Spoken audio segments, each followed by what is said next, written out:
നമസ്കാരം, ബിസിനസ് ഡയലോഗിലേക്ക് സ്വാഗതം.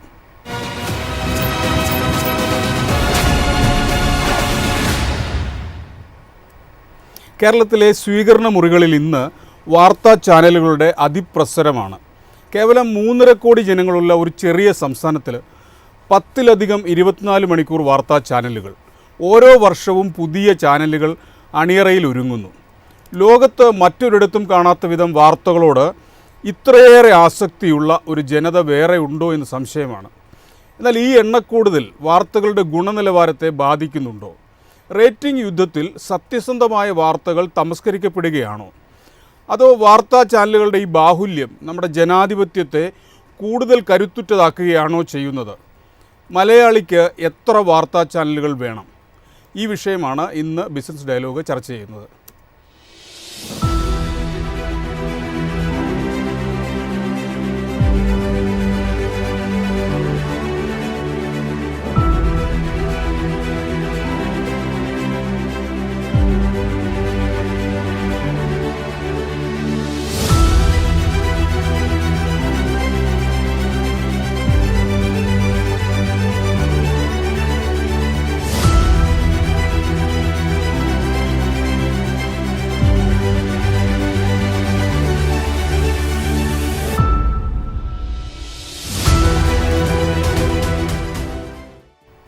ഈ ചർച്ചയിൽ പ്രമുഖ മാധ്യമ നിരീക്ഷകനും നിയമവിദഗ്ധനുമായ doctor Sebastian Paul, reporter TV സാരഥി ആൻഡോ അഗസ്റ്റിൻ, മുതിർന്ന മാധ്യമപ്രവർത്തകൻ ഡോക്ടർ SR സഞ്ജീവ് എന്നിവർ. ആദ്യം ഡോക്ടർ സെബാസ്റ്റ്യൻ പോൾ, റേറ്റിംഗ് മത്സരത്തിനിടയിൽ വാർത്തകളുടെ ആധികാരികതയും സത്യസന്ധതയും ചോർന്നു പോകുന്നുണ്ടോ? ഇത് ചാനലുകളുള്ള ഒരു ആക്ഷേപമോ ആരോപണമോ അല്ല. പത്രങ്ങളിൽ പഴയ കാലത്ത് ഒരു പത്രാധിപരും കുറെ വായനക്കാരും എന്നതായിരുന്ന അവസ്ഥയെങ്കിൽ അത് മാറി പത്രങ്ങളും ഒരു മാസ് കമ്മ്യൂണിക്കേഷന്റെ ഭാഗമായി മാറിയപ്പോൾ മാസ് സർക്കുലേറ്റഡ് ന്യൂസ് പേപ്പേഴ്സ് എന്നൊക്കെ കാലം വന്നപ്പോൾ, അതാണല്ലോ ഈ ജോസഫ് പുലിറ്റ്സറുടെയും ഒക്കെ കാലം, മത്സരം. അക്കാലം മുതൽ ഈ ആക്ഷേപവും ആരോപണവും പത്രങ്ങൾക്കെതിരെയുമുണ്ട്. പത്രങ്ങളിലെ പ്രചാരം വർദ്ധിപ്പിക്കുന്ന പരിശ്രമത്തിൽ പത്രങ്ങൾ സ്വയം അവയുടെ ക്രെഡിബിലിറ്റി ഇല്ലാതാക്കുന്നു എന്ന ആക്ഷേപം അന്നുണ്ടായിട്ടുണ്ട്. പിന്നീട് ഇപ്പോൾ ചാനലുകളുടെ കാലം വന്നപ്പോഴും ഇതേ ആക്ഷേപം ഉണ്ടാകുന്നുണ്ട്. ഇപ്പോൾ പ്രചാരം എന്നല്ല, റേറ്റിംഗ് എന്നാണ് പറയുന്നത്. ആ റേറ്റിംഗിന് വേണ്ടിയുള്ള കിടമത്സരത്തിൽ വാർത്തകളുടെ സത്യസന്ധത അത് നഷ്ടപ്പെടുന്നു. അവിടെയും ക്രെഡിബിലിറ്റി, വിശ്വാസ്യത ഇല്ലാത്ത പ്രവർത്തനമായി ചാനലുകളുടെ പ്രവർത്തനവും മാറുന്നു എന്ന വിമർശനമുണ്ട്. ഇവയെ എപ്രകാരം അതിജീവിക്കാൻ കഴിയും എന്ന ചോദ്യത്തിന് കൃത്യമായി ഉത്തരം പറയാൻ കഴിയാത്ത കാലത്താണ് നമ്മൾ ജീവിക്കുന്നത്. കാരണം ഇത് ഗ്ലോബലൈസേഷന്റെ, ലിബറലൈസേഷന്റെ, മൂലധനത്തിന്റെ, അത് സാധാരണ മൂലധനമല്ല, ആഗോള മൂലധനത്തിന്റെ കാലമാണ്. അപ്പോൾ മാധ്യമങ്ങൾ അവയുടെയൊക്കെ നിയന്ത്രണത്തിൽ വരുന്നുണ്ട്. പല മൂലധനമില്ലാതെ മാധ്യമം ഇറക്കാൻ കഴിയില്ല എന്ന് പറയുമ്പോൾ ഈ മൂലധനത്തെ സംരക്ഷിക്കുക എന്ന ഉത്തരവാദിത്വം മാധ്യമങ്ങൾ സ്വയം ഏറ്റെടുക്കേണ്ടി വരുന്നുണ്ട്.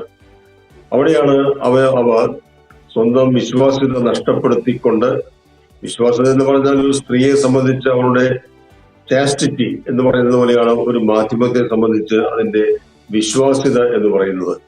ആ വിശ്വാസ്യത ഇല്ലെങ്കിൽ പിന്നെ മാധ്യമത്തെ കൊണ്ട് നമുക്ക് യാതൊരു പ്രയോജനവുമില്ല. പക്ഷെ ഇപ്പോൾ അങ്ങനെയുള്ള ഒരു അപകടകരമായ കാലത്താണ് നമ്മൾ ജീവിക്കുന്നത്. നമുക്ക് വേണ്ടി പ്രവർത്തിക്കുന്ന മാധ്യമങ്ങളും ആ അപകടാവസ്ഥയിൽ നിന്ന് പൂർണ്ണമായും മുക്തമാകാത്ത സാഹചര്യമുണ്ട്. അതുകൊണ്ട് ഈ ചോദ്യം വാർത്തകളുടെ സത്യസന്ധത കുറയുന്നുണ്ടോ എന്ന് ചോദിച്ചാൽ, ഒരു സാധാരണ മാധ്യമ നിരീക്ഷകൻ എന്ന നിലയ്ക്ക് വാർത്തകളെയും വാർത്ത നമുക്ക് നൽകുന്ന മാധ്യമങ്ങളെയും പൂർണ്ണമായും വിശ്വസിക്കാൻ കഴിയാത്ത അവസ്ഥയിൽ നമ്മൾ എത്തി നിൽക്കുന്നു എന്ന് പറയേണ്ടി വരും. ശരി, ശ്രീ ആൻഡോ അഗസ്റ്റിൻ, ചാനലുകൾ 5 ലക്ഷവും 10 ലക്ഷവും മാസ ശമ്പളം കൊടുത്ത് മാധ്യമപ്രവർത്തകരെ ഹയർ ചെയ്യുമ്പോൾ കേരളം പോലൊരു ചെറിയ വിപണിയിൽ നിങ്ങൾ എങ്ങനെ സർവൈവ് ചെയ്യുന്നു? എനിക്ക് തോന്നുന്നില്ല പഴയ പോലെയാണ് ഇന്നത്തെ മാധ്യമ വിപണി എന്നുള്ളത്. അത് പഴയ കാലത്തെ ഒരു ശൈലി പ്രവചിച്ചിട്ടായിരിക്കും പല ആൾക്കാരും പറയുന്നുണ്ടാവുക. ഇന്ന് പല മാധ്യമ സ്ഥാപനങ്ങളും വലിയ രീതിയിൽ ഇവന്റുകളും വലിയ രീതിയിൽ ഡിജിറ്റൽ പ്ലാറ്റ്ഫോമുകളും ഒക്കെ രീതിയിൽ വർക്ക് ചെയ്യുന്നതാണ്. പണ്ടൊക്കെ ഉണ്ടായിരുന്നത് പോലെ മാധ്യമത്തെ ഒരു വലിയ പരസ്യ കിട്ടാത്ത അവസ്ഥയുണ്ടെന്നൊന്നും ഞാൻ വിചാരിക്കുന്നില്ല. കാരണം ഞാനിപ്പം റീസ്റ്റാർട്ട് ചെയ്തിട്ട് എനിക്ക് ഒരു 3 വർഷമായിട്ടുള്ളൂ. അപ്പൊ അത്രയും വലിയൊരു പരസ്യം കിട്ടാത്ത അവസ്ഥയോ വരുമാന ശോഷണമോ ഒന്നും റിപ്പോർട്ടർ ടിവിക്കോ അല്ലെങ്കിൽ കേരളത്തിലെ മാധ്യമങ്ങൾക്കോ ഇല്ല. വളരെ ചില മാധ്യമങ്ങളെങ്കിലും പണ്ടത്തെ ശൈലിയൊക്കെ മുന്നോട്ട് പോകുന്ന മാധ്യമങ്ങൾക്ക് കാര്യമായി പരസ്യം കിട്ടുന്നുണ്ടാവില്ല എന്നുള്ളതിലേക്ക് അപ്പുറം എന്നില്ല അങ്ങനെ ഇന്നത്തെ കാലത്ത് അങ്ങനെ ഒരു പ്രശ്നം ഉണ്ടെന്നുള്ളത്. എനിക്കോ അല്ലെങ്കിൽ ഇപ്പൊ അടുത്ത കാലത്ത് വന്ന മാധ്യമങ്ങൾക്കോ ഒന്നും നിങ്ങൾ ചോദിച്ചാൽ മനസ്സിലാവും. എല്ലാ കമ്പനികളും നല്ല രീതിയിൽ ടേൺ ഓവർ മാർക്കറ്റിൽ ചെയ്യുന്ന ആൾക്കാരാണ്. ഇപ്പൊ നാഷണൽ പരസ്യം, പണ്ട് നാഷണൽ പരസ്യം വളരെ കുറവായിരുന്നു കേരളത്തിലെ മാധ്യമങ്ങൾ കിട്ടിക്കൊണ്ടിരുന്നത്. ഇന്നങ്ങനെയല്ല. ഇന്ന് കേരളത്തിലെ മാധ്യമങ്ങൾക്ക് നാഷണൽ പരസ്യം നല്ല രീതിയിൽ കിട്ടുന്നുണ്ട്. ഒരു 4ാം സ്ഥാനത്തിന് മേളിലേക്കുള്ള 1, 2, 3, 4 സ്ഥാനങ്ങൾ, 5ാം സ്ഥാനം വരെയുള്ള മാധ്യമങ്ങൾക്ക് ഒന്നും നാഷണൽ പരസ്യം നല്ല രീതിയിലുണ്ട്. കേരളത്തിൽ നിന്നും അങ്ങനെ പരസ്യങ്ങളുണ്ട്. അപ്പൊ അതനുസരിച്ചിട്ടുള്ള വരുമാനം തന്നെയായിരിക്കും കേരളത്തിലെ, ആ വരുമാനത്തിനനുസരിച്ചിട്ടുള്ള സാലറി ഒക്കെ തന്നെയാണ് കേരളത്തിലെ മാധ്യമങ്ങൾ കൊടുക്കുന്നുണ്ടെന്ന് ഞാൻ വിചാരിക്കുന്നത്. ഇപ്പൊ പ്രധാനപ്പെട്ട ഏഷ്യനെറ്റ്, മനോരമ, മാതൃഭൂമി, 24 ഈ മാധ്യമങ്ങളൊക്കെ, ഇപ്പൊ റിപ്പോർട്ടർ ഒക്കെ നല്ല സാലറി കൊടുത്ത് കേരളത്തിലെ മാധ്യമ സ്ഥാപനങ്ങൾ നടത്തി പോകുന്നതാണ്. അതിന് കാരണം എന്ന് പറഞ്ഞാൽ ഈ പരസ്യ വിപണി ഇവിടെ ഉണ്ട് എന്നുള്ളതുകൊണ്ടാണ്. കാരണം നമ്മുടെ നാട് ഒരു കൺസ്യൂമർ മാർക്കറ്റ് ആണല്ലോ. അതുകൊണ്ട് അതിനനുസരിച്ച് ഒരു വരുമാനം ഉണ്ടെന്നാണ് ഞാൻ വിചാരിക്കുന്നത്. അതിനനുസരിച്ചായിരിക്കും സാലറി കൊടുക്കുന്നുണ്ടാവുക. സമീപകാലത്ത് ഒരു ചാനൽ ഉടമ പറഞ്ഞു ഏതാണ്ട് 3-3.5 കോടി രൂപ മാസം എക്സ്പെൻസ് വരുന്നുണ്ട് എന്ന് പറഞ്ഞു. ആ തുക കേരളത്തിലെ മാർക്കറ്റിൽ നിന്ന് ജനറേറ്റ് ചെയ്യാൻ കഴിയുന്നുണ്ടോ? അല്ല, ഞാൻ പറയുന്നത് 10 ലക്ഷത്തിന് മാധ്യമ സ്ഥാപനം നടത്താം, 20 ലക്ഷത്തിന് മാധ്യമ സ്ഥാപനം നടത്താം, 5 കോടിക്ക് നടത്താം, 7 കോടിക്ക് നടത്താം. അത് അവരവരുടെ കപ്പാസിറ്റിയും അവരവരുടെ ശൈലി അനുസരിച്ചിട്ടായിരിക്കാം. ഇപ്പൊ ഞാൻ ഒന്നാം നിര ഒരു മാധ്യമ സ്ഥാപനം നടത്തിക്കൊണ്ട് പോകുന്നുണ്ടെങ്കിൽ ചിലപ്പോൾ ഒരു 3.5 കോടിയിൽ നിൽക്കുമെന്ന് ഞാൻ വിചാരിക്കുന്നില്ല. എന്നാൽ എനിക്ക് എന്തായാലും അതിനേക്കാൾ കൂടുതൽ എക്സ്പെൻസ് ഉണ്ട്. അപ്പം ഞാൻ വിചാരിക്കുന്നില്ല 3.5 കോടിക്ക് മാധ്യമ സ്ഥാപനം നടത്താൻ പറ്റില്ല എന്നൊന്നും ഇതില്ല. അത് അവരുടെ ശൈലിയും ഇതുമാണ്. പക്ഷേ ആ 1ാം സ്ഥാനത്ത് നിൽക്കുന്ന മാധ്യമ സ്ഥാപനം 80 കോടി 90 കോടി രൂപ ഒരു വർഷം മാർക്കറ്റിംഗ് ഉണ്ടാക്കുന്നുണ്ട്. 100 കോടി 110 കോടി വെച്ച് ചെയ്ത മാസങ്ങൾ വരെ ഉണ്ടായിരുന്നു, ചില വർഷങ്ങൾ വരെ ഉണ്ടായിരുന്നു 1ാം സ്ഥാനത്തല്ല. 2ാം സ്ഥാനത്ത് 3ാം സ്ഥാനത്തുള്ള സ്ഥാപനങ്ങളെല്ലാം 60 കോടി 70 കോടി രൂപ ബിസിനസ് ചെയ്യുന്നുണ്ട്. 50 കോടി രൂപയ്ക്ക് ആവറേജ് എന്തായാലും തന്നെ ചെയ്യുന്നുണ്ടാവാം. 50 കോടി രൂപ എന്ന് പറഞ്ഞാൽ 4 കോടി രൂപയുടെ ബിസിനസ് മാസം ചെയ്തല്ലോ. 4 കോടി രൂപയുടെ ബിസിനസ് ചെയ്യാൻ പറ്റും എന്നുള്ളതാണ് ഞാൻ വിചാരിക്കുന്നത്. പക്ഷേ നടത്തിപ്പിന് എത്ര എക്സ്പെൻസ് വേണം എന്ന് ചോദിച്ചാൽ അതാത് മാധ്യമ സ്ഥാപനങ്ങൾ തീരുമാനിക്കുന്ന ശൈലിയായിരിക്കാം. നല്ല രീതിയിൽ സ്പെൻഡ് ചെയ്ത് നല്ല രീതിയിൽ സ്റ്റാഫിനെ വെച്ച് നല്ല രീതിയിൽ നടത്തിക്കൊണ്ട് മാധ്യമ സ്ഥാപനത്തിന് അതിൻ്റെതായ എക്സ്പെൻസ് ഉണ്ടാവും, അതിൻ്റെതായ വരുമാനവും അതിന് കിട്ടുള്ളൂ എന്നുള്ളതാണ് ഞാൻ വിചാരിക്കുന്നത്. പക്ഷേ 3.5 കോടിക്കൊക്കെ നടത്തിക്കൊണ്ട് പോകാൻ കഴിയുന്നതേ ഉള്ളൂ.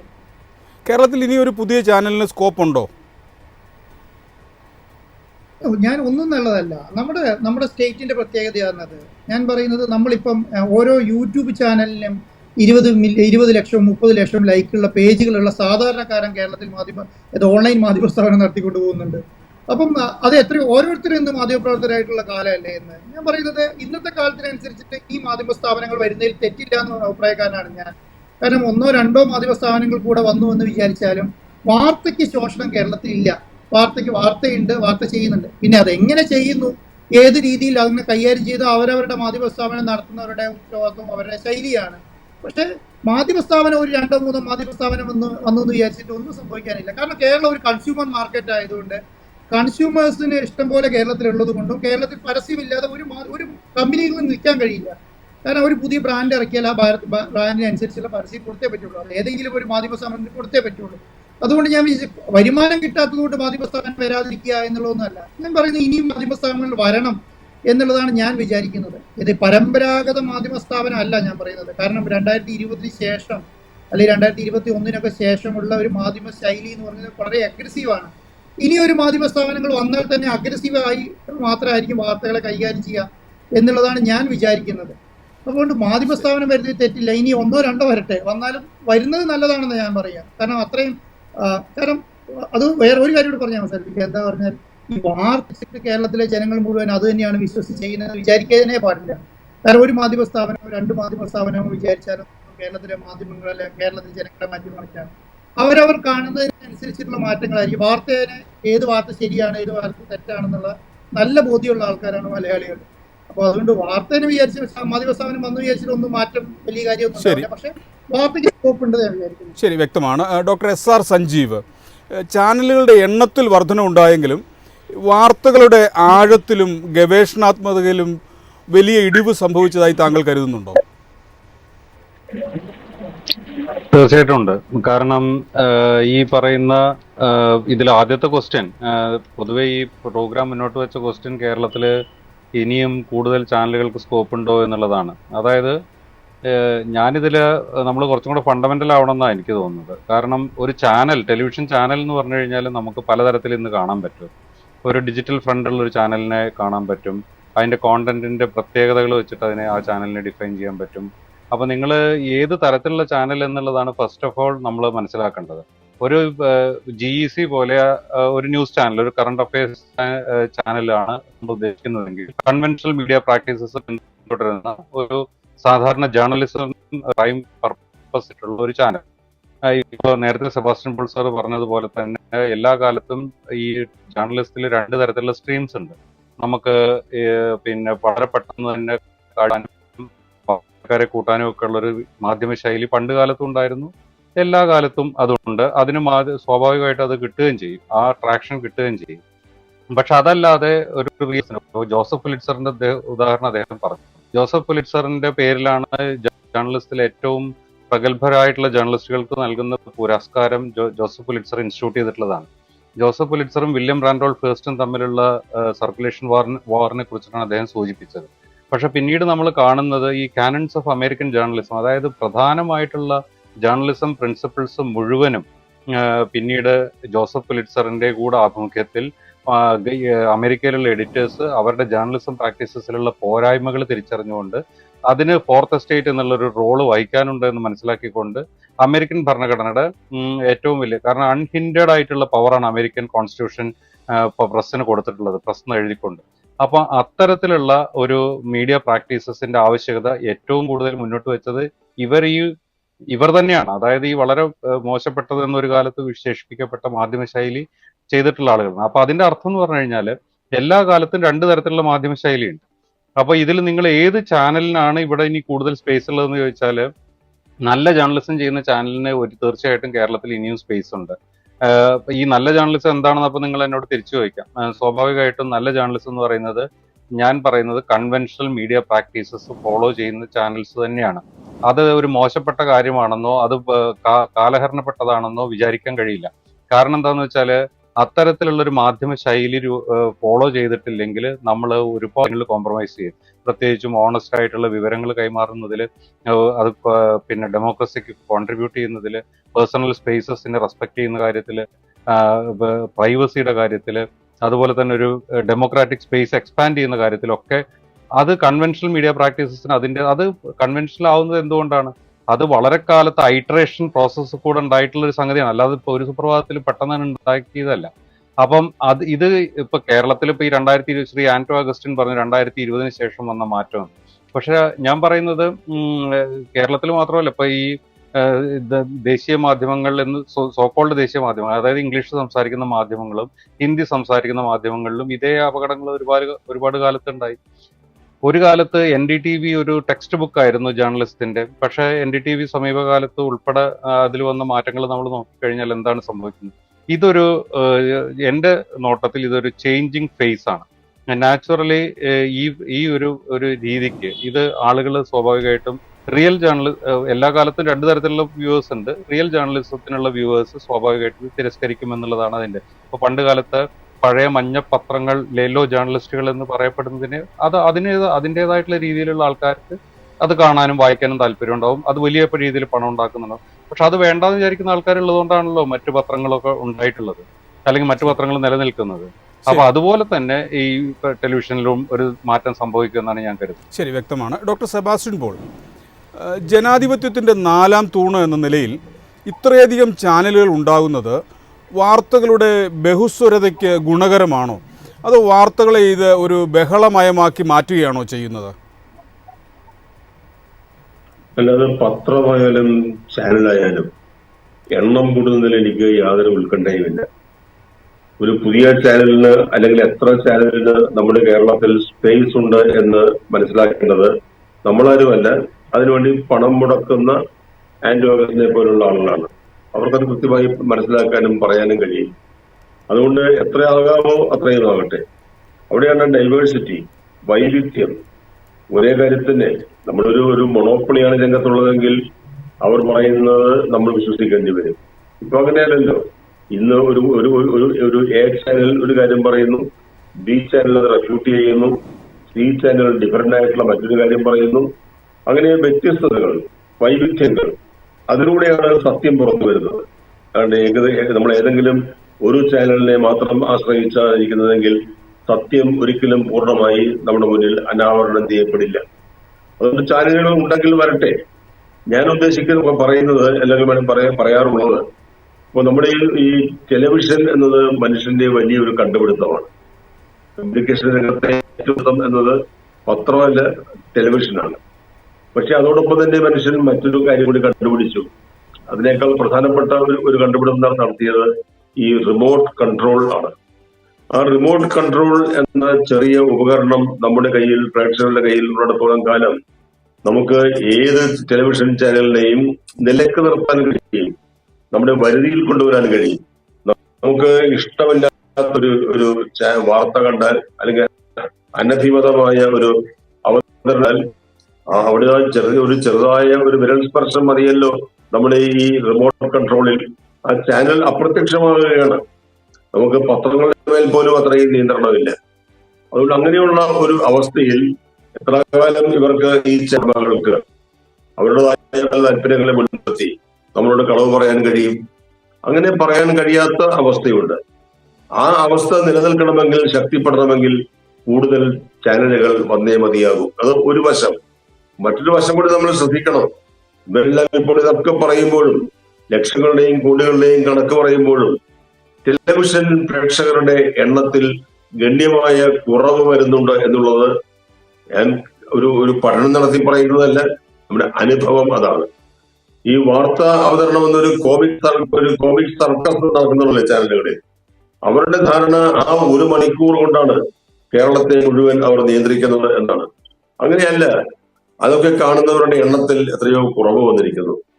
നിങ്ങൾ ഈ ലക്ഷങ്ങൾ കൊടുത്ത് അവതാരകരെ ഇറക്കുമ്പോഴും അവർ അവരുടേതായ ശൈലിയിൽ കാര്യങ്ങൾ പറയുമ്പോഴും ഇതൊന്നുമില്ലാത്ത ഈ സാധാരണ മനുഷ്യരുണ്ടല്ലോ, അവരുടെ വിവേകത്തിനും യുക്തിചിന്തയ്ക്കും ബോധ്യമാകുന്ന രീതിയിലുള്ള വാർത്തകൾ അല്ല നിങ്ങൾ പറയുന്നതെങ്കിൽ, അല്ലെങ്കിൽ അവരുടെ ആ ഭവനത്തിന്റെ സ്വകാര്യതയെ ഭേദിക്കാത്ത രീതിയിൽ അന്തസ്സുള്ള വാർത്താ അവതരണം നിങ്ങൾക്ക് നടത്താൻ കഴിയുന്നില്ലെങ്കിൽ, ഞാൻ വീണ്ടും പറയുന്നു, ആ റിമോട്ട് കൺട്രോൾ എന്ന സർവസംഹാരിയായ ഉപകരണം പ്രേക്ഷകരുടെ കയ്യിലുള്ള ഈ ചാനലുകൾക്കൊന്നും ഒരു അതിര് വിട്ട് പ്രവർത്തിക്കാൻ കഴിയില്ല.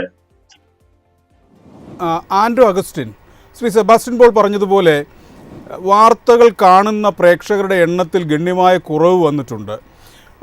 ഈ റേറ്റിംഗ് യുദ്ധത്തിൽ മുന്നിലെത്താൻ വേണ്ടിയിട്ട് വാർത്തകളുടെ സ്വാഭാവികമായ ഒഴുക്കിൽ മാറ്റം വരുത്തേണ്ടി വരുന്നുണ്ടോ?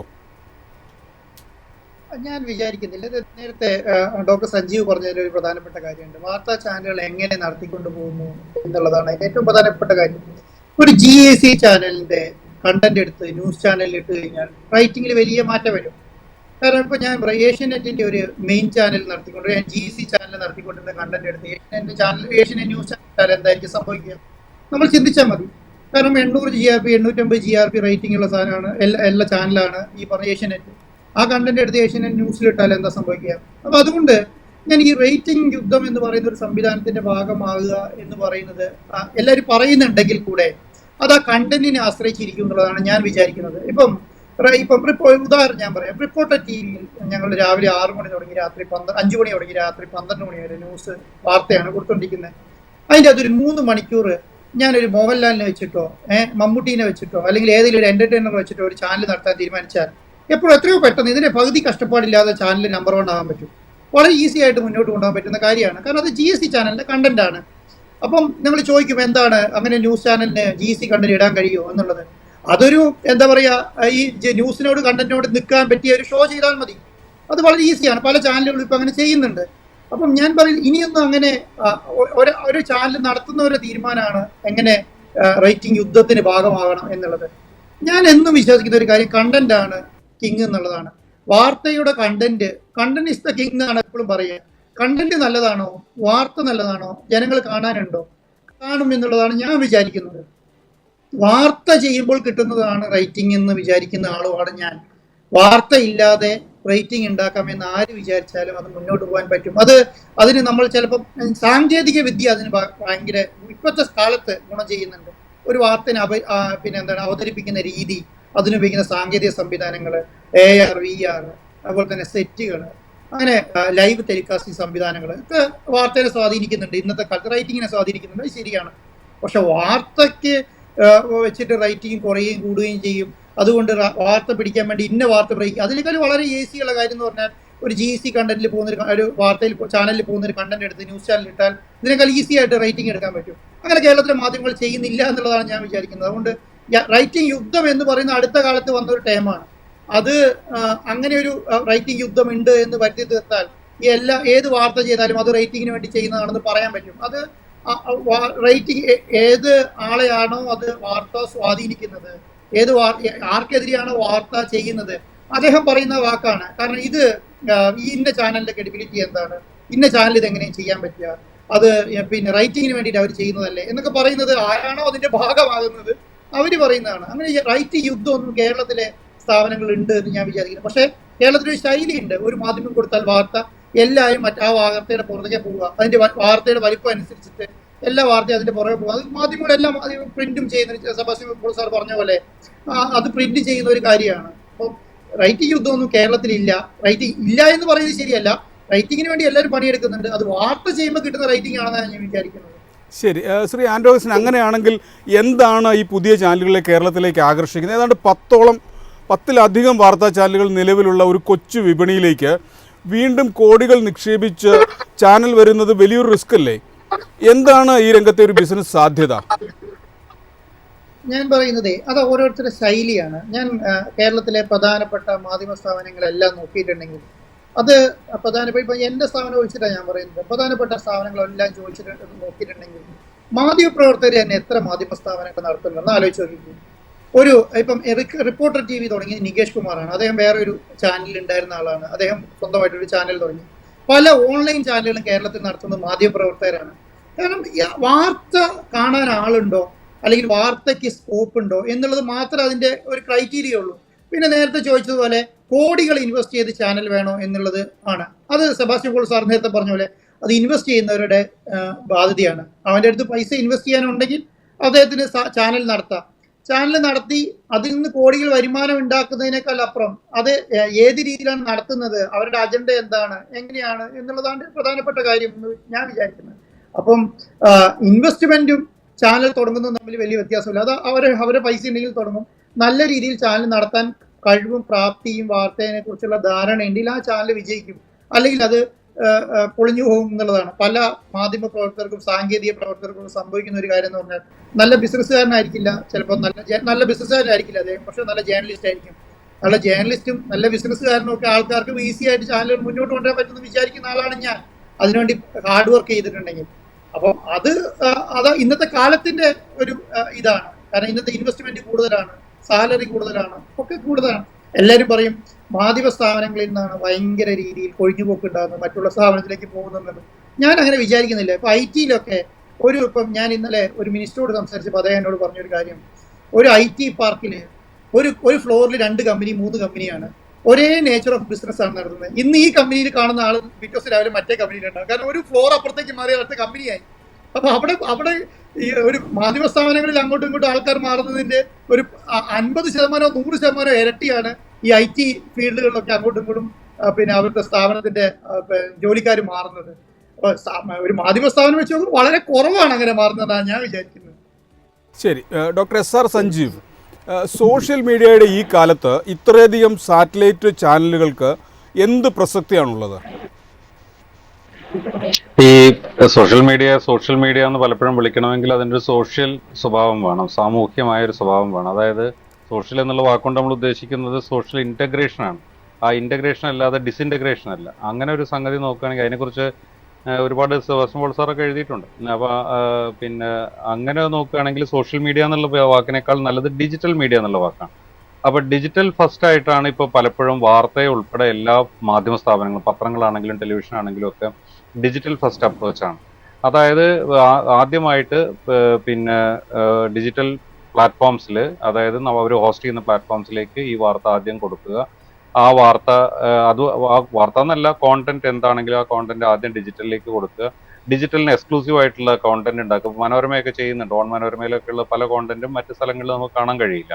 അതുപോലെ തന്നെ പേ വാളിന്റെ അകത്ത് നിർത്തുന്നുണ്ട്. അപ്പോൾ ഡിജിറ്റലിന്റെ അകത്തുള്ള പ്രശ്നം എന്ന് പറഞ്ഞു കഴിഞ്ഞാൽ ഡിജിറ്റലിന്റെ ഒരു റവന്യൂ മോഡൽ ഉണ്ടായി വരുന്നതേ ഉള്ളൂ. പക്ഷെ എൻ്റെ ഒരു ഒബ്സർവേഷനിൽ ടെലിവിഷൻ ചാനൽസിന് ചെയ്യാവുന്ന ഒരു കാര്യം, ടെലിവിഷൻ ചാനൽസും വളരെ നേരത്തെ സെബാസ്റ്റ്യൻ പോൾ സാർ പറഞ്ഞതുപോലെ അതുപോലെ തന്നെ ധാരാളമായിട്ട് വ്യൂവർഷിപ്പ് ഇടിവുണ്ട്. അത് പത്രങ്ങളുടെ സർക്കുലേഷനിലും ഇടിവ് സംഭവിച്ചുകൊണ്ടിരിക്കുന്നുണ്ട്.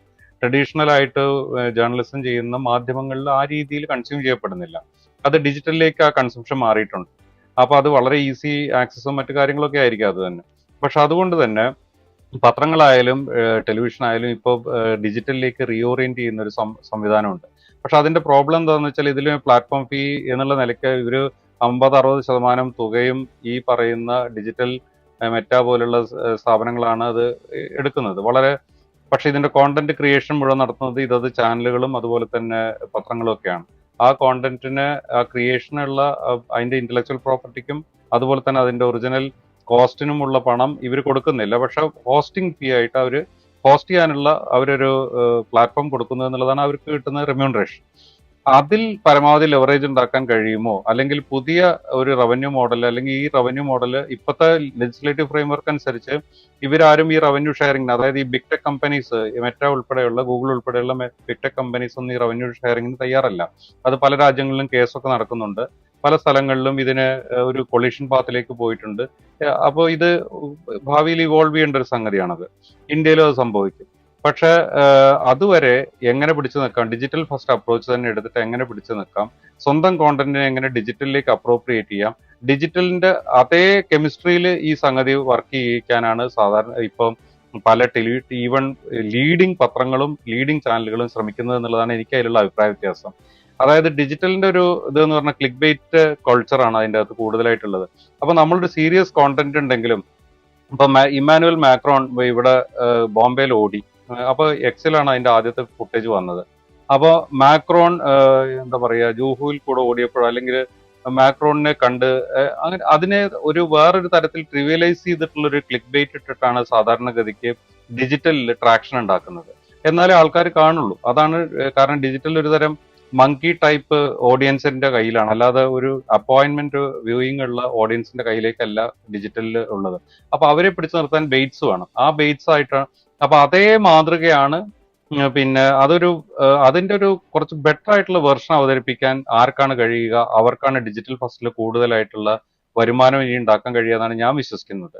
ഇപ്പം ഡിജിറ്റലിൽ തീരെ ശ്രദ്ധിക്കാത്ത ഈ വളരെ സീരിയസ് ചാനൽസ്, വളരെ കാലം പഴക്കമുള്ള ചാനലുകളും പത്രങ്ങളും ഒക്കെ ഡിജിറ്റലിൽ വളരെയധികം ശ്രദ്ധ കുറവാണ്. അവരുടെ മെയിൻ കോണ്ടന്റ് അവരിപ്പോഴും ആ ട്രഡീഷണൽ പ്ലാറ്റ്ഫോംസിൽ ഒതുക്കി നിർത്തുകയാണ് ചെയ്യുന്നത്. അവർക്ക് ഈ ക്രോസ് പ്ലാറ്റ്ഫോം ഇന്റഗ്രേഷന്റെ കാര്യത്തിൽ അവർക്ക് വലിയ വീഴ്ച സംഭവിക്കുന്നുണ്ട്. അത് പലപ്പോഴും അവർക്ക് ഭാവിയിൽ തിരിച്ചടിയാവുമെന്നാണ് ഞാൻ വിചാരിക്കുന്നത്. ഒരു ഒബ്സർവർ എന്നുള്ള നിലയ്ക്ക് ഞാൻ കാണുന്നത് അങ്ങനെ. നേരെ മറിച്ച് ഡിജിറ്റലിൽ അഗ്രസീവായിട്ട് പോകുന്ന പുതിയ ന്യൂ ജനറേഷൻ ചാനലുകളാവട്ടെ, ഈ പറയുന്ന ക്ലിക്ക് ബേറ്റ് കണ്ടന്റ്, ഇതൊക്കെ അൾട്ടിമേറ്റ്ലി നമുക്ക് ദോഷമാണ് പലപ്പോഴും ചെയ്യുന്നത് ഗുണത്തെക്കാൾ ഉപരിയായിട്ട്. അതൊന്നാമത് ആ ചാനലിന്റെ പെർസെപ്ഷൻ തകർക്കും. ഈവൺ ഒരു ലീഡിംഗ് പത്രത്തിന്റെ ക്ലിക്ക് ബേറ്റ് കോണ്ടന്റ് കണ്ടമാനം പലയിടത്തും വിമർശിക്കപ്പെടാറുണ്ട്. അത് സ്വാഭാവികമായിട്ട് അവരുടെ ബ്രാൻഡിന് തന്നെ അത് ദോഷകരമായിട്ട് വരും എന്നുള്ളതാണ്.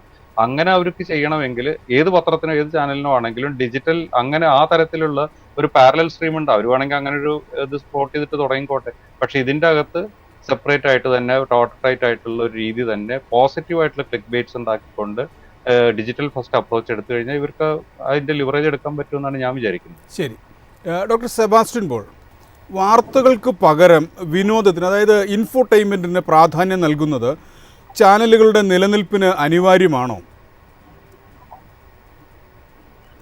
പല ചാനലുകളിൽ നിന്ന് നമ്മൾ പ്രതീക്ഷിക്കുന്നത് ഇതെല്ലാം ചേർന്ന ഒന്നാണ്. എന്റർടൈൻമെന്റ് ചിലപ്പോൾ ആവശ്യം വരും, ചിലപ്പോൾ നല്ല സിനിമ കാണേണ്ടി വരും. ഞാൻ തന്നെ ഇപ്പോൾ വാർത്താ ചാനലുകളിൽ ഈ വാർത്താ സംവാദങ്ങളൊക്കെ ചുരുപിടിച്ച് നടക്കുന്ന നേരത്ത് ഞാൻ കാണുന്നത് പലപ്പോഴും സിനിമയായിരിക്കും. ചിലപ്പോൾ നല്ല സിനിമകൾ, നല്ല പ്ലാറ്റ്ഫോമിൽ വരുന്ന നല്ല സിനിമകൾ. അതൊക്കെ പ്രേക്ഷകരുടെ ആവശ്യങ്ങളാണ്. പക്ഷെ വാർത്തയ്ക്ക് വേണ്ടി ടെലിവിഷനെ ആശ്രയിക്കുക എന്ന രീതി ഇപ്പോഴും വെച്ച് പുലർത്തുന്ന പല ആളുകളുമുണ്ട്. പക്ഷെ അവർക്കത് ലഭിക്കുന്നില്ല എന്നുള്ളത് ഒരു വിഷയമാണ്. നമ്മുടെ ചാനൽ ഉടമകളുടെ ഇപ്പോഴത്തെ വലിയൊരു പ്രശ്നം, അവർ കരുതുന്നത് ഈ നിരീക്ഷകർ എന്നും വക്താക്കൾ എന്നും പറഞ്ഞ ചാനൽ ചർച്ചയിൽ അന്തിച്ചർച്ച എന്ന് പറയുമല്ലോ, അതിൽ വന്ന് ഇരിക്കുന്നവർ അവർ വലിയ വലിയ കാര്യങ്ങൾ പറയുന്നു, വിശ്വസനീയമായ രീതിയിൽ പറയുന്നു, അത് കേൾക്കുന്നതിന് പ്രേക്ഷകരുണ്ട് എന്നൊക്കെ ഒരു ധാരണ നിർഭാഗ്യവശാൽ അവർക്കുണ്ട്.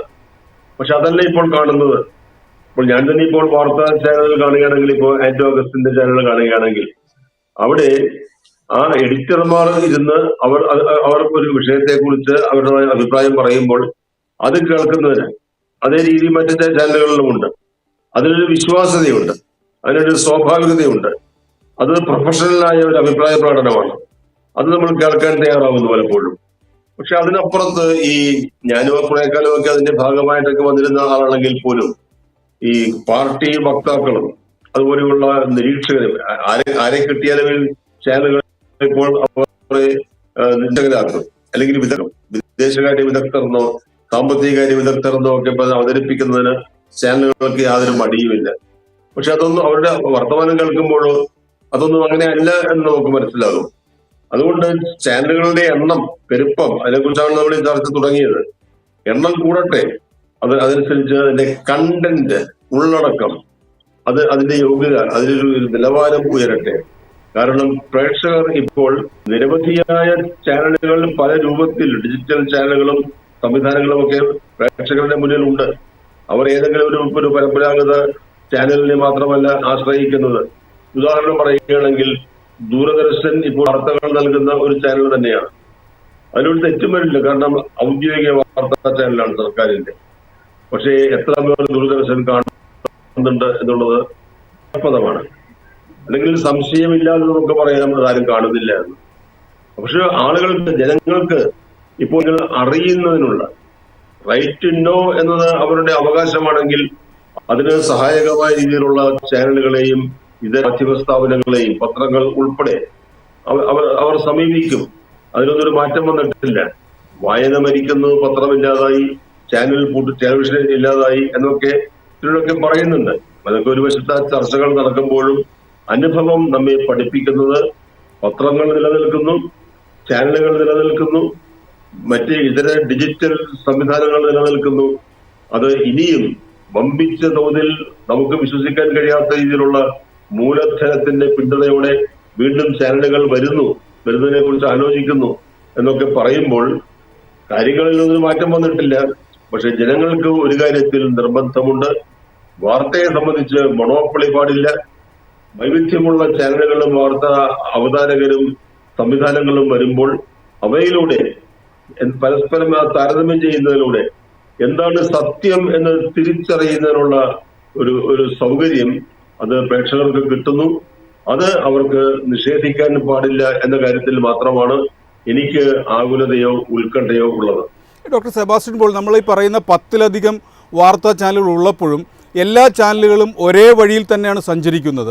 വ്യത്യസ്തമായ പ്രോഗ്രാമുകളോ വ്യത്യസ്തമായ രീതികളോ ചാനലുകൾ വെച്ച് പുലർത്തുന്നില്ല. അത് പറയുമ്പോൾ വ്യക്തിപരമായി പലർക്കും പ്രയാസം തോന്നും. എന്തിനാണ് നമ്മൾ ഈ ചാനൽ അവതാരകർ, എഡിറ്റർമാർ ഇത്രയേറെ അനുകരണത്തിൽ ഭവിക്കുന്നത് എന്നെനിക്ക് മനസ്സിലാകുന്നില്ല. ഇവിടെ ആന്റോ അഗസ്റ്റിൻ നികേഷ് കുമാറിന്റെ പേര് പരാമർശിച്ചു.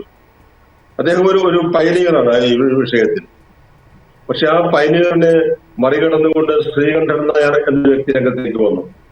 ശ്രീകണ്ഠൻ നായരുടെ ആ ചേഷ്ടകൾ, അദ്ദേഹത്തിന്റെ അംഗവിക്ഷേപങ്ങൾ, അദ്ദേഹം മുണ്ട് കൊടുക്കുന്ന രീതി, ഇതൊക്കെ അനുകരിക്കാൻ നികേഷ് കുമാർ പോലും നിർബന്ധിതനായ ഒരു സാഹചര്യം ഉണ്ടായി. അവിടെ അദ്ദേഹത്തിന്റെ പതനം ആരംഭിച്ചു. അതല്ലെങ്കിൽ ഒരു ആചാര്യ പദവി നികേഷ് കുമാറിന് ഈ രംഗത്ത് നൽകിയിട്ടുള്ള ആളാണ് ഞാൻ. പക്ഷെ അതൊക്കെ അർത്ഥരഹിതമാക്കുന്ന രീതിയിലുള്ള ഈ അനുകരണം കുറെ കാലം നമ്മുടെ അവതാരകർ ഈ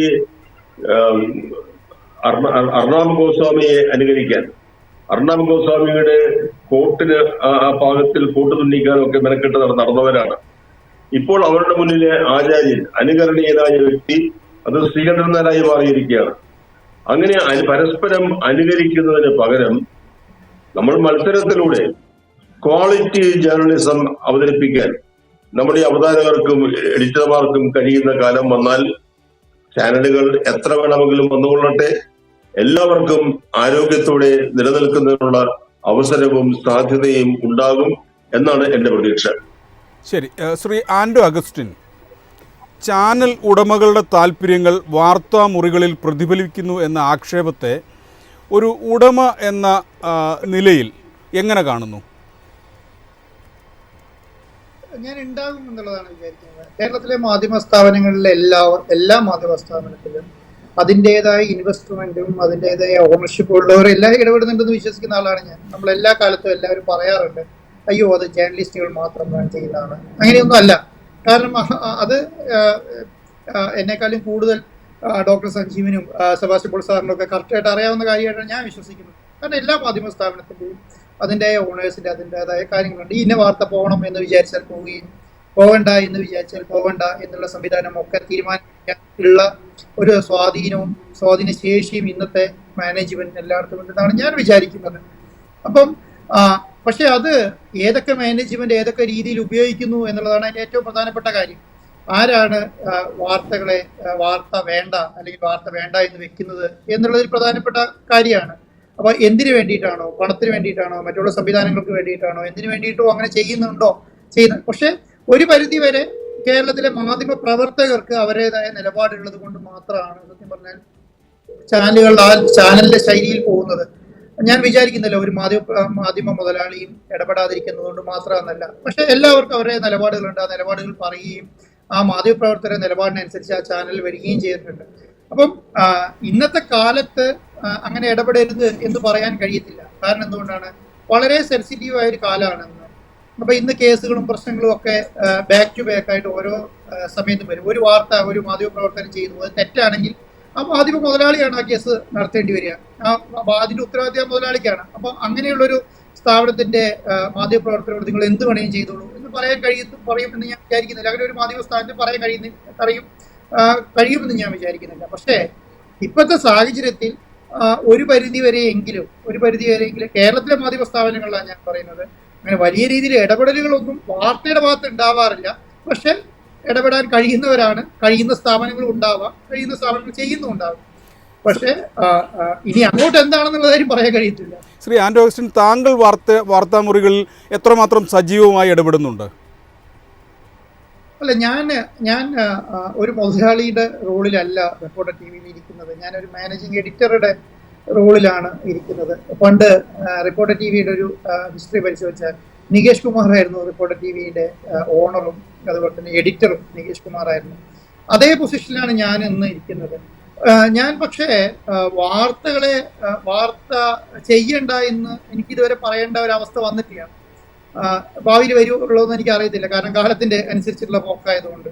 പക്ഷെ ഇതുവരെ ഞാൻ ഈ പോസ്റ്റിൽ ഇരുന്നിട്ട് ഈ വാർത്ത ചെയ്യണ്ട, ഈ വാർത്ത ഇന്ന കാരണം കൊണ്ട് നമ്മളെ ബാധിക്കും, അല്ലെങ്കിൽ ഇന്ന കാരണം കൊണ്ട് നമുക്ക് ഗുണമുണ്ട് എന്നുള്ളത് പറയേണ്ട അവസ്ഥ വന്നിട്ടില്ല.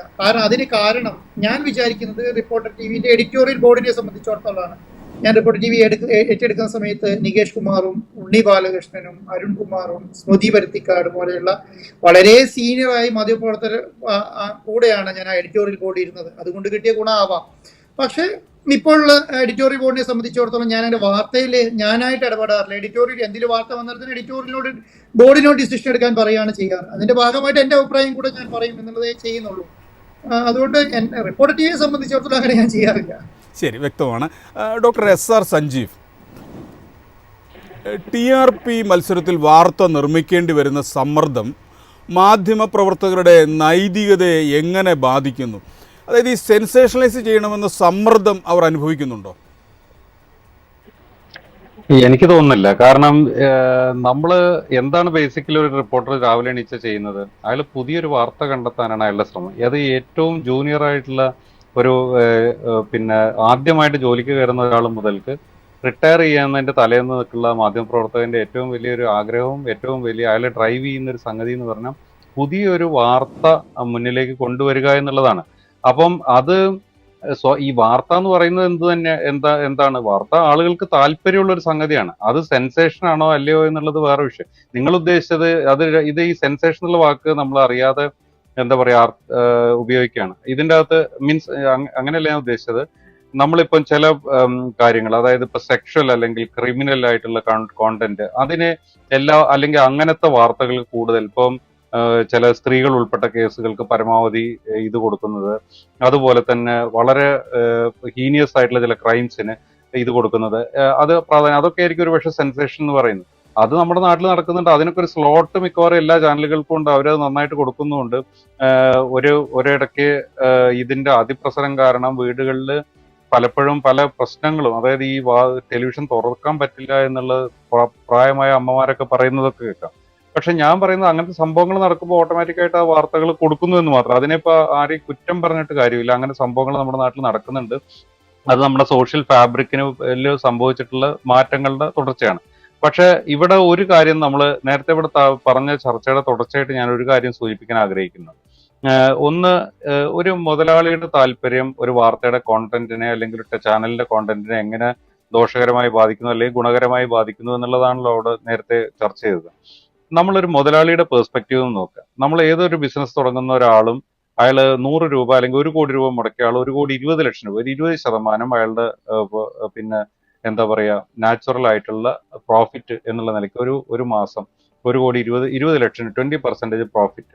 അപ്പം അതിനെന്ത് വേണം? സ്വാഭാവികമായിട്ടും അയാളുടെ കോണ്ടന്റോ അല്ലെങ്കിൽ അയാളുടെ ഉള്ളടക്കം അല്ലെങ്കിൽ അയാളുടെ പ്രോഡക്റ്റ് പരമാവധി ആളുകളിലേക്ക് എത്തണം. അത് എത്തുന്നത് തടയുന്ന ഒരു കാര്യം നോർമലി ഒരു മുതലാളി ചെയ്യില്ല. അതിന്റെ ഏറ്റവും വലിയ ഉദാഹരണം കേരളത്തിൽ തന്നെ ഉണ്ട്. ഇപ്പൊ ഏഷ്യാനെറ്റ് ന്യൂസ് 1ാം സ്ഥാനത്ത് നിൽക്കുന്ന ചാനലാണ്. ഞാൻ ഏഷ്യാനെറ്റ് ന്യൂസിൽ ജോലി ചെയ്തിരുന്നു. ഞാനിതിപ്പം ഒരു ഡയറക്ടർ അങ്ങ് പറയുകയാണ്, അല്ലാതെ ഇതിൽ പ്രത്യേകിച്ചൊന്നും ഉദ്ദേശിച്ചിട്ടല്ല.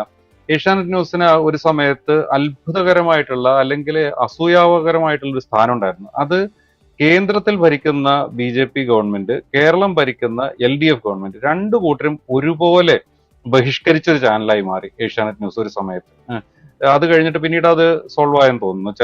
ചില ആൾക്കാരൊക്കെ ഇപ്പൊ തിരിച്ചു വരുന്നുണ്ട്. അതിന്റെ അർത്ഥം എന്താണ്? മീഡിയയുടെ ഒരു ജനാധിപത്യത്തിൽ മീഡിയയുടെ ഒരു പൊസിഷൻ അല്ലെങ്കിൽ മീഡിയയുടെ ഏറ്റവും വലിയ അസറ്റ് എന്ന് പറയുന്നത് അത് ഏറ്റവും ശക്തമായിട്ടും ഏറ്റവും വോക്കലായിട്ടും ഏറ്റവും പവർഫുൾ ആയിട്ടുള്ള പ്രതിപക്ഷമായിട്ട് നിൽക്കുക എന്നുള്ളതാണ്. അതാണ് അതിന്റെ ഏറ്റവും വലിയ ക്യാപിറ്റൽ എന്ന് പറയുന്നത്, അതിന്റെ മീഡിയ ക്യാപിറ്റൽ എന്ന് പറയുന്നത്. അല്ലാതെ അതിന് കോടിക്കണക്കിന് രൂപ ഉണ്ടാവുന്നതല്ല. അപ്പം ആ ക്യാപിറ്റൽ ഏഷ്യാനെറ്റ് ന്യൂസിന് ഒരു കാലത്ത് ഉണ്ടായിരുന്നു. അത് ഏഷ്യാനെറ്റ് ന്യൂസിൽ ഈ പറയുന്ന കേന്ദ്ര സർക്കാരിന്റെയോ അല്ലെങ്കിൽ ഇതിന്റെയൊക്കെ പ്രതിനിധികളായിട്ടുള്ള ആളുകൾ അതിന്റെ മുതലാളികളായിട്ടിരിക്കും. ആ മുതലാളി എന്തുകൊണ്ട് അതിൻ്റെ അകത്ത് ഇടപെടുന്നില്ല? ഞാൻ പറയുന്നത് ചിലപ്പോൾ ഇടപെടുന്നുണ്ടോ എന്തോന്ന് എനിക്കറിയില്ല, അതിന്റെ ആളുകളോട് ചോദിച്ചാലേ അറിയുള്ളൂ. പക്ഷെ എന്നാലും നമ്മൾ വിസിബിൾ ആയിട്ട് നോക്കുമ്പം ഇന്ന വാർത്തകൾ ഇന്ന രീതിയിൽ കൊടുക്കണമെന്ന് അവിടെ പറയുന്ന രീതി നമുക്ക് അതിൻ്റെ അകത്ത് കാണാൻ കഴിയുന്നില്ല. അതിന്റെ കാരണം എന്താണ്?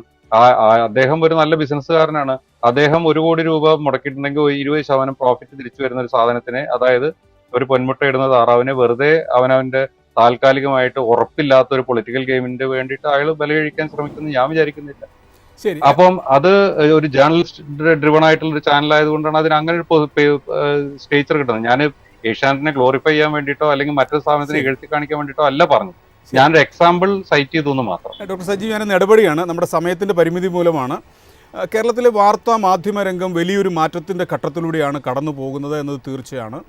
എണ്ണം കൂടുന്നത് കാഴ്ചക്കാരന് തിരഞ്ഞെടുക്കാനുള്ള അവസരം നൽകുന്നുണ്ടെങ്കിലും ഗുണനിലവാരമില്ലാത്ത വാർത്തകൾ സമൂഹത്തിൽ തെറ്റായ അവബോധം സൃഷ്ടിക്കാൻ കാരണമായേക്കാം. ചാനലുകൾ തമ്മിലുള്ള ആരോഗ്യകരമായ മത്സരം വാർത്തകളുടെ വിശ്വാസ്യത ഉയർത്താനാണ് ഉപയോഗിക്കേണ്ടത്.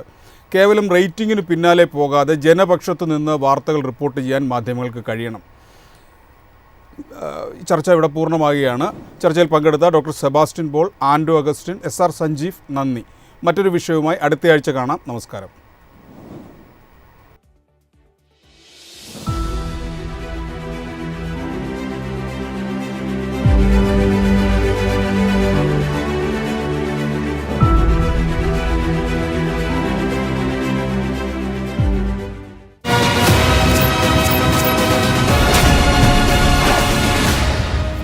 എളുപ്പത്തിൽ സമ്പാദ്യം വളർത്താം. ഇന്ന് തന്നെ മൈഫിൻ TV ആപ്പ് ഡൗൺലോഡ് ചെയ്യൂ.